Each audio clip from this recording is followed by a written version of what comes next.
എല്ലാ പ്രിയപ്പെട്ടവർക്കും ക്രിസ്തുയേശുവിൻ്റെ നിസ്തുല നാമത്തിലുള്ള സ്നേഹവന്ദനം അറിയിക്കട്ടെ.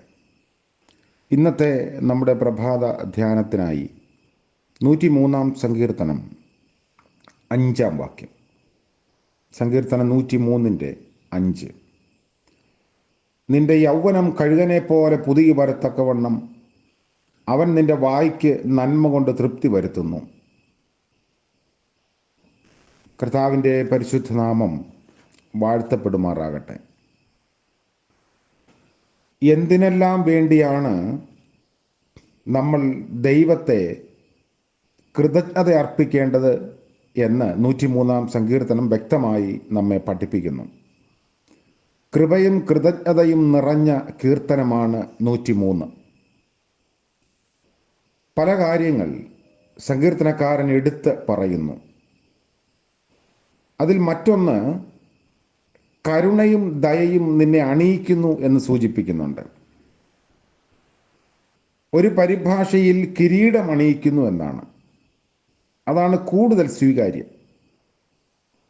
ഇംഗ്ലീഷിൽ ക്രൗൺസ് യു, കിരീടം അണിയിച്ച് രാജകീയ പദവിയും ഔന്നത്യവും നൽകുന്നു.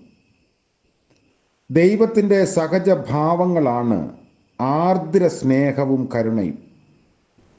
അവ കൊണ്ട് മെനഞ്ഞെടുത്ത കിരീടമാണ് നമ്മെ അണിയിക്കുന്നത്. ഒളിമ്പിക് മത്സരങ്ങളിൽ വിജയികളായവരെ കിരീടം അണിയിച്ചിരുന്നു. അത് ഒലിവിൻ്റെ ചെറിയ ശിഖരങ്ങൾ കൊണ്ട് മെടഞ്ഞ് എടുക്കുന്നതാണ്. പക്ഷേ അത് വേഗത്തിൽ വാടിപ്പോകും. അതുകൊണ്ട് പൗലോസ് അപ്പോസ്തലൻ പറഞ്ഞു, അതോ അവർ വാടുന്ന കിരീടവും നാമോ വാടാത്തതും പ്രാപിക്കേണ്ടതിന് തന്നെ. 1 കൊരിന്ത്യർ 9:25. നമ്മെ അണിയിക്കുന്ന കിരീടം വാടിപ്പോകുന്നതല്ല. അത് കൃപയാകുന്ന മുത്തും ആർദ്രതയാകുന്ന വെൽവെറ്റും കരുണയാകുന്ന ലൈനിങ്ങും കൊണ്ട് മെടഞ്ഞതാണ്. മറ്റൊരു കാര്യമാണ് നമ്മൾ വായിക്കുന്നത്, നിന്റെ വായ്ക്ക് നന്മ കൊണ്ട് തൃപ്തി വരുത്തുന്നു. നിന്റെ യൗവനം കഴുകനെ പോലെ പുതുകി വരത്തക്കവണ്ണം അവൻ നിന്റെ വായ്ക്ക് നന്മ കൊണ്ട് തൃപ്തി വരുത്തുന്നു. സമ്പുഷ്ടിയും സന്തുഷ്ടിയും നൽകുന്ന വിശിഷ്ട ഭോജനം അവൻ നിനക്ക് നൽകുന്നു. പുതിയ നിയമ പശ്ചാത്തലത്തിൽ നമുക്കതിനെ വ്യക്തമായി മനസ്സിലാക്കാം. ശക്തിയും തൃപ്തിയും നൽകുന്ന വിശിഷ്ട ഭോജനം യേശുക്രിസ്തുവിൻ്റെ തിരുശരീര രക്തങ്ങളാണ്. അതാണ് വിശുദ്ധ കുർബാന അനുഭവത്തിൽ നമ്മൾ സ്വീകരിക്കുന്നത്. ഞാൻ ജീവന്റെ അപ്പമാകുന്നു. നിങ്ങളുടെ പിതാക്കന്മാർ മരുഭൂമിയിൽ മന്ന ഭക്ഷിച്ചിട്ടും മരിച്ചുവല്ലോ. കർത്താവ് പറയുന്നു, ഈ അപ്പം തിന്നുന്നവനെല്ലാം എന്നേക്കും ജീവിക്കും. നമ്മുടെ ആത്മീയ ദാഹവും ആത്മീയ വിശപ്പും തീർക്കുന്ന ഈ ഭോജനം നമുക്ക് നൽകിയിരിക്കുന്നത് കൊണ്ട് ദൈവത്തിന് സ്തോത്രവും കൃതജ്ഞതയും സമർപ്പിക്കാൻ നമുക്ക് സാധിക്കുന്നു. മറ്റൊന്ന്, പുതിയ ശക്തി നൽകുന്നു. കഴുകനെ പോലെ പുതുകി വരത്തക്കവണ്ണം പുതുശക്തി ലഭിക്കുന്നു. കഴുകനെ പറ്റി ഒരു സങ്കല്പമുണ്ട്. അത് അത്യുഗ്ര പ്രതാപത്തോടെ പ്രകാശിച്ച് നിൽക്കുന്ന സൂര്യന് നേരെ പറന്നുയരും. കുറെ അടുത്ത് ചെല്ലുമ്പോൾ ഉഗ്രമായ ചൂടേറ്റ് വാടിത്തളർന്ന് സമുദ്രത്തിൽ പതിക്കുന്നു. അവിടെ ഉപ്പുവെള്ളത്തിൽ വീണ് മുങ്ങി എഴുന്നേൽക്കുമ്പോൾ കൂടുതൽ ഉന്മേഷവും ശക്തിയും പ്രാപിക്കുന്നു. അപ്പോൾ വീണ്ടും സൂര്യന് നേരെ കുതിക്കുന്നു. ഈ സങ്കല്പം മേൽപ്പറഞ്ഞ വിവരണത്തിൽ പ്രതിഫലിക്കുന്നുണ്ട്. പരിശുദ്ധാത്മ അഭിഷേകത്താൽ നാം പുതുശക്തി ആർജിക്കുന്നു. നമ്മൾ ഇത് മനസ്സിലാക്കുന്നത് വിശുദ്ധ സ്നാനത്തിലൂടെ സഭയോട് ചേർക്കപ്പെടുന്നതിൻ്റെ അടിസ്ഥാനത്തിലാണ്. സ്നാനത്തിൽ ലഭിക്കുന്ന കൃപാദാനങ്ങളാണ് ഇവയെല്ലാം.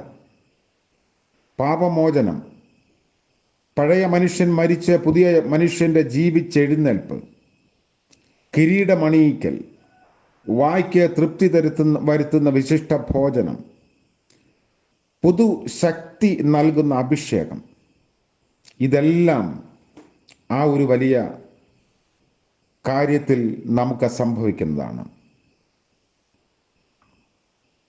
നമ്മൾ കൃതജ്ഞതയും സ്തോത്രവും അർപ്പിക്കുന്നത് ആർക്കാണ് എന്നതും ഇവിടെ രേഖപ്പെടുത്തുന്നു. എന്തിനു വേണ്ടി സ്തോത്രം അർപ്പിക്കണം എന്നുള്ളതാണ് ഇതുവരെ ചിന്തിച്ചത്. തുടർന്ന് കാണുന്നു, ദൈവം ആരായിരിക്കുന്നു എന്നതിൻ്റെ അടിസ്ഥാനത്തിലാണ് കൃതജ്ഞത സമർപ്പിക്കേണ്ടത്. ദൈവത്തെപ്പറ്റി വളരെ ഉദാത്തമായ ഒരു ചിത്രമാണ് ഇവിടെ നൽകിയിരിക്കുന്നത്. സർവവല്ലഭനായ സൈന്യങ്ങളുടെ ദൈവമെന്നോ വീരപരാക്രമങ്ങൾ ചെയ്യുന്ന അത്ഭുതവാനെന്നോ ഒന്നുമല്ല. ദൈവം നമ്മുടെ പിതാവാണ്. കരുണയും മനസ്സലിവുമുള്ള സ്വർഗീയ പിതാവ്, കരുണയും കൃപയും നിറഞ്ഞവൻ, ദീർഘക്ഷമയും മഹാദയയുമുള്ളവൻ, നമ്മുടെ പാപങ്ങൾക്ക് തക്കവണ്ണമോ അകൃത്യങ്ങൾക്ക് അനുസൃതമായോ പ്രതികാരം ചെയ്യാതെ മനസ്സലിയുന്നവൻ, അപ്പന് മക്കളോട് കരുണ തോന്നുന്നത് പോലെ യഹോവയ്ക്ക് തൻ്റെ ഭക്തന്മാരോട് കരുണ തോന്നുന്നു. 13-ാം വാക്യം. ഈ സ്നേഹവാനായ പിതാവിൻ്റെ മിഴിവുറ്റ ചിത്രം നമുക്ക് വെളിപ്പെടുത്തി തന്നത് യേശു ക്രിസ്തുവാണ്. ദൈവത്തെ അബ്ബ എന്ന് വിളിക്കുവാൻ അവിടുന്ന് നമ്മെ പഠിപ്പിച്ചു. ഈ പിതാവ് തെറ്റിപ്പോകുന്നവരെ കരുണയോടും ദയയോടും സ്വീകരിക്കുന്നവനാണ്. ധൂർത്തപുത്രന്റെ ഉപമയിൽ കൂടി കർത്താവ് ഇക്കാര്യം നമ്മെ പഠിപ്പിച്ചു. നമ്മുടെ പരിമിതികളും ബലഹീനതകളും എല്ലാം അറിയുന്ന പിതാവാണ്. എങ്കിലും അവിടുന്ന് നമ്മെ സ്നേഹിക്കുന്നു, നമ്മെ ചേർത്ത് കൊള്ളുന്നു.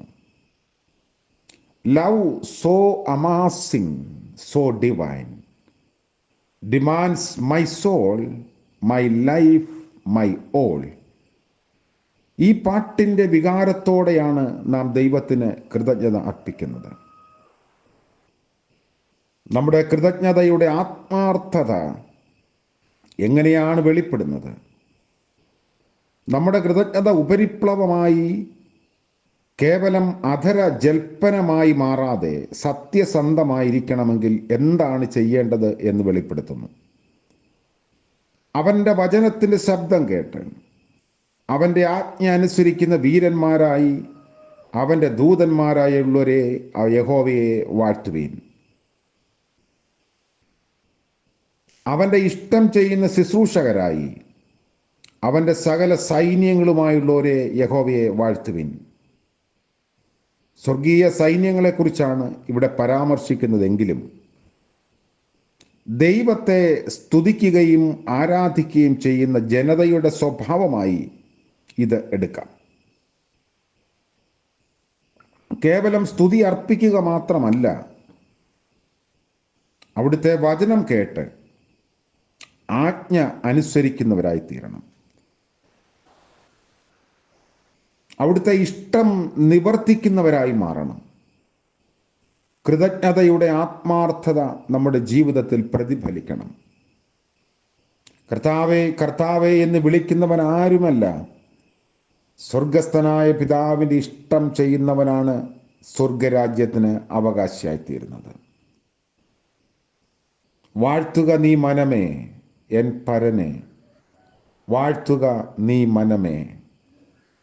നിന്നകൃത്യം പരനൊക്കെയും പോക്കി, തിണ്ണമായി രോഗങ്ങൾ നീക്കി നന്നാക്കി. നന്മയാൽ വായ്ക്ക് അവൻ തൃപ്തിയെ തന്നു, നവ്യമാക്കുന്നു നിൻ യൗവനം ഇന്ന്. മനോഹരമായ ഗാനം നമ്മുടെ സ്തോത്രങ്ങളിൽ നമ്മൾ ആലപിക്കുന്നതാണ്. പുതിയ പ്രഭാതത്തിൽ ദൈവസന്നിധിയിൽ നമ്മെ തന്നെ സമർപ്പിക്കാം. എന്തിനെല്ലാം വേണ്ടിയാണ് നാം ദൈവത്തെ സ്തുതിക്കേണ്ടത്? നാം എങ്ങനെയാണ് ദൈവത്തെ സ്തുതിക്കേണ്ടത്? മറ്റാരും പറഞ്ഞു തരുന്ന അനുഭവങ്ങളെ അല്ലെങ്കിൽ അറിവുകളെ അടിസ്ഥാനമാക്കിയല്ല. നമ്മുടെ ജീവിതത്തിൽ ദൈവം നൽകുന്ന നന്മകളെ ഓർത്ത്, നടത്തുന്ന വിധങ്ങളെ ഓർത്ത് ദൈവത്തെ സ്തുതിക്കാൻ നമുക്ക് സാധിക്കട്ടെ. പ്രാർത്ഥിക്കാം. കാരുണ്യവാനായ ദൈവമേ, സ്വർഗീയ പിതാവേ, അനുഗ്രഹീതമായ മറ്റൊരു പ്രഭാതത്തിനായി സ്തോത്രം ചെയ്യുന്നു. അവിടുന്ന് കരുണയും കൃപയും നിറഞ്ഞ ദൈവമെന്ന് ഞങ്ങളെ ഓർമ്മിപ്പിച്ചുവല്ലോ. മഹാദയയും ദീർഘക്ഷമയുമുള്ള കർത്താവ് എന്ന് അവിടുത്തെ വചനത്തിലൂടെ ഞങ്ങളെ വീണ്ടും ഉറപ്പിച്ചതിനായി സ്തോത്രം.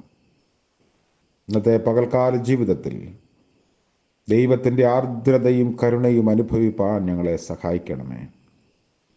സകല ആവശ്യങ്ങളെയും അവിടുന്ന് അറിയുന്നു. ഞങ്ങളുടെ യാത്രകളെ അവിടുന്ന് കാണുന്നു. ഞങ്ങളുടെ ജോലിയിടങ്ങളെ അവിടുന്ന് നന്നായി മനസ്സിലാക്കുന്നു. ഹൃദയവിചാരങ്ങളെ ഒപ്പിയെടുക്കുന്നു. ഇന്നത്തെ പകൽക്കാല ജീവിതത്തിൽ നിരാശരായി പോകാതിരിക്കാനുള്ള കൃപ ഞങ്ങൾക്ക് നൽകണമേ. പ്രഭാതം മുതൽ പ്രദോഷം വരെയും തിരുസാന്നിധ്യം ഞങ്ങൾക്ക് നൽകണമേ. ഇന്ന് ജന്മദിനം ആഘോഷിക്കുന്ന പ്രിയപ്പെട്ടവർക്ക് വേണ്ടിയും വിവാഹ വാർഷികം ആഘോഷിക്കുന്നവർക്ക് വേണ്ടിയും പ്രാർത്ഥിക്കുന്നു. മനസ്സലിവിൻ്റെയും ആർദ്രതയുടെയും കരുണയുടെയും നല്ല അനുഭവങ്ങൾ ഏറ്റുവാങ്ങി ദൈവത്തെ സ്തുതിച്ച് മഹത്വപ്പെടുത്തി ജീവിപ്പാൻ എല്ലാവരെയും സഹായിക്കണമേ. യേശു മശീഹ മൂലം പ്രാർത്ഥിക്കുന്നു. കൃപയോടെ കേൾക്കുമാറാകണമേ. ആമേൻ. ത്രിയേക ദൈവത്തിൻ്റെ കൃപയും മനസ്സലിവും ആർദ്രതയും നാം എല്ലാവരോടും കൂടെ ഇന്നും എന്നേക്കും ഉണ്ടായിരിക്കുമാറാകട്ടെ. ആമേൻ.